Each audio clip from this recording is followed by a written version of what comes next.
Olá, seja muito bem-vinda, seja muito bem-vindo aqui no canal da PMP. O nosso convidado é o Dr. Carlos Roberto Barreto, Procurador de Justiça aposentado. E o nosso tema é Aves do Brasil, um livro de fotografias feito pelo Dr. Carlos Roberto, e ele vai nos contar como é que foi feita essa obra.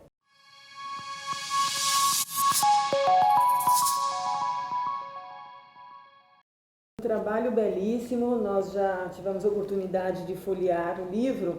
Eu gostaria que o senhor falasse como é que o senhor saiu da fase de observador para fotógrafo de aves. Bem, eu gosto muito, sempre gostei muito de fotografar, especialmente de natureza, né? E dentro da natureza a gente acaba se encantando com as aves, e aí eu comecei a fotografar aves. Então, por isso que eu acabei hoje me especializando mais, né, dentro da fotografia de natureza, especializando um pouco aí na fotografia de aves. E quais os estados que o senhor percorreu para fazer essas fotos? Aqui tem fotos de vários lugares do Brasil, né, e de vários anos. Não foi uma viagem específica para fazer o livro, né? O livro partiu de uma intenção de colocar no livro um acervo de fotos que eu tinha. Então tem fotos aí até de mais de 10 anos, né? E então envolve vários estados. Ultimamente eu tenho focado mais em viagens específicas para fotografar aves, né? Então a gente tem no livro Mato Grosso do Sul, Pantanal. Estive 2 vezes lá na Pousada Aguapé e no Refúgio Ecológico Caimã. São Paulo também tem, né, uma cidade aqui no sul do estado, Tapiraí, um local que chama Trilha dos Tucanos. São Paulo ainda, Ubatuba, no Itamambuca Eco Resort, tem várias fotos que foram feitas lá. Peruíbe tem um hostel que chama Mochileiros, que é especialista em birdwatching. E tive também no Mato Grosso, divisa com o Amazonas, no Cristalino Lodge. O Cristalino Lodge já foi eleito até como o melhor local para birdwatching do Brasil. Fica no município de Alta Floresta, Mato Grosso. E aí eu tenho outras esparsas, né? Essas daí são as que praticamente são viagens específicas para fotografia de aves. E tem outras que eu fiz ao longo desses anos, de várias outras cidades do Brasil. E quantas espécies o senhor conseguiu registrar aqui no livro? O livro tem 170 páginas, com 157 espécies, que não representa nem 10% das 1.900 espécies que nós temos no Brasil. E o senhor poderia destacar algumas espécies? Posso, sim. Eu chamo a atenção, a gente tem algumas espécies no Brasil que você tem uma quantidade muito grande, né? Então você tem, por exemplo, pica-pau. A gente tem muitas espécies de pica-pau. No livro eu tenho fotografadas 10 espécies de pica-pau, né?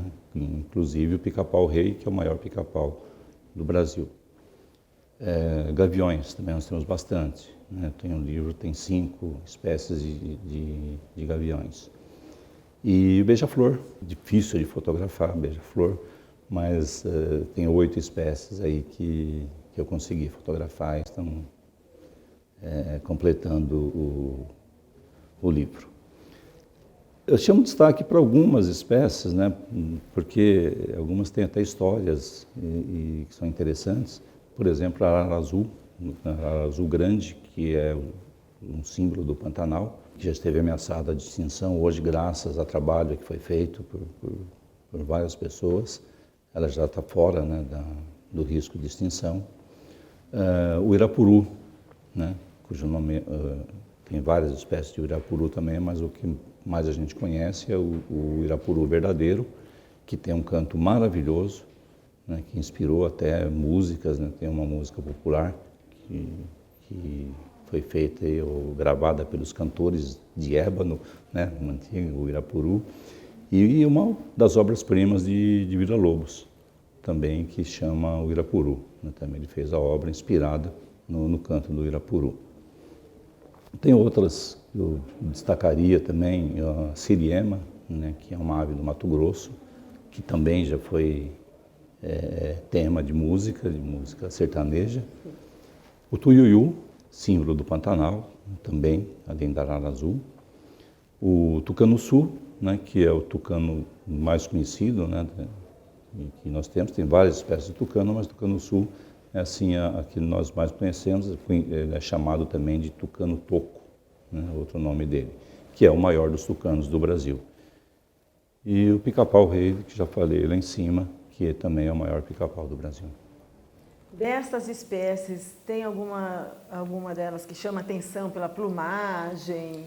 Tem, acho que tem vários itens, né, pelos quais as aves chamam atenção. Uma pela plumagem, como você falou. Uma pela camuflagem, né? Tem uma ave que chama mãe da lua. Ela, no toco você não distingue que tem uma ave ali, porque ela se confunde muito com a ave. Então, pela camuflagem, ela chama atenção. Algumas pelo nome, né? Tem uma que chama batuqueiro. Tem uma que chama Benedito de Testa Amarela, né? Então são nomes curiosos aí que chamam atenção. Pela plumagem, por exemplo, destacar as araras, né? A arara canidé, que é aquela amarela e azul. A araracanga, que se confunde um pouco com a arara vermelha, que ela é toda vermelha, também toda colorida. O livro tem uma que é o choca barrada, é uma ave pequena, mas muito bonita, assim, um branco e preto, bem interessante. O irapuru laranja, não o verdadeiro, não o laranja, e uma bem colorida aí, que é o surucuá de barriga vermelha. Esse também é bem interessante. Outras chamam a atenção, por exemplo, pela elegância, né? A Maria Faceira, tem aí muito elegante, muito bonita. Outros pela imponência, né? O gavião preto, um gavião enorme, que chama muita atenção. E uma águia pescadora também, que eu tenho no livro, também fotografada no galho, com uma presa nos pés e tal, chama atenção pela imponência. Agora, tem umas espécies, por exemplo, macho e fêmea, nem sempre eles são iguais, né? Não. O senhor também conseguiu captar algumas fotografias que constam no livro? Sim, sim. O livro tem algumas espécies que tem o casal, né? E alguns casais, eles não têm diferença nenhuma entre macho e fêmea, são exatamente iguais. Outros, há uma diferença muito grande entre o macho e a fêmea.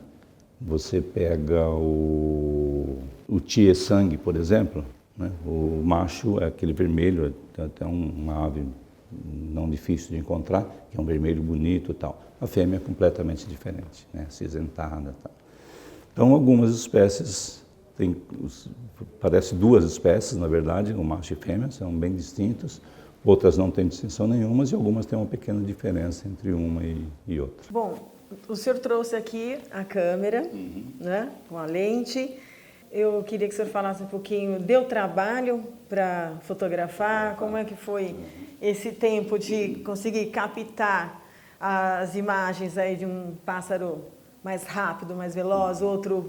Como é que foi essa sensação? A minha câmera é uma Canon 5D Mark IV, né, com uma lente 100-400, que para quem é amador como eu é suficiente. Você tem lentes muito maiores, tem lente 500, 600, né, pesada, então dificulta um pouco aí para fazer a fotografia. O senhor fez algum curso para aprender ou foi... Eu vinha usando e depois agora ultimamente eu fiz um curso, fiz um workshop, também aliás fiz um workshop com o Edson Endrigo, que é da editora Aves e Fotos, que fez o livro, né? Então ele orientou bastante também a partir desse workshop. E as aves são difíceis de fotografar, não param, né? Então elas pulam para cá, pulam para lá.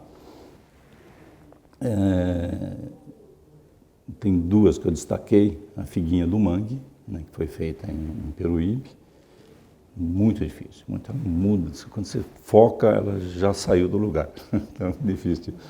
E o irapuru laranja também, que está aí no livro que eu fiz no Pantanal, e foi bem difícil de fotografar. E tem outras que são mais fáceis, né? Por exemplo, tem o Capitão de Saíra, né, que eu dei 2 cliques e saíram 2 fotos maravilhosas, perfeitas, né? E às vezes você dá 20, 50, 100 cliques para escolher uma ave e às vezes nem sempre fica difícil. Essa, o Capitão de Saíra, foi de primeira.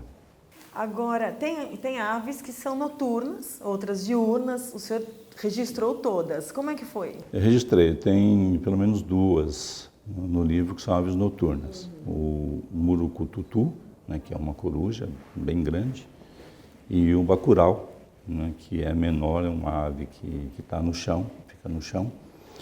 E essas são aves noturnas. E aí você, com auxílio, né, de outra pessoa que coloca, você não usa flash, né? Você trabalha com luz, uma lanterna, né, que você não coloca nem sempre direto na ave, você coloca do lado da ave para dar uma claridade ali para fotografar, né? É uma foto mais difícil do que a diurna mesmo. Esse registro nesse livro ficou maravilhoso. Eu queria que o senhor desse um recado para os colegas que estão se aposentando e que têm interesse em produzir um trabalho desses também. Sem dúvida, né? Quando a gente se aposenta, depois que me aposentei, eu ainda acabei exercendo atividades dentro da administração pública, mas a gente sabe que isso tem um fim, né? E aí, paralelamente, comecei a fazer fotografia e daí depois, em razão do acervo, tal, a ideia do livro, então você acaba estudando mais, né, se especializando e tal. E tem colegas que fazem outras coisas, né?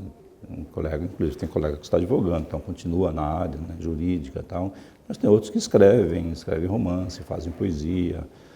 Eu acho de extrema importância você manter alguma atividade depois que se aposenta, né? Acho que a gente não pode se aposentar e ficar em casa, porque isso não faz bem para ninguém.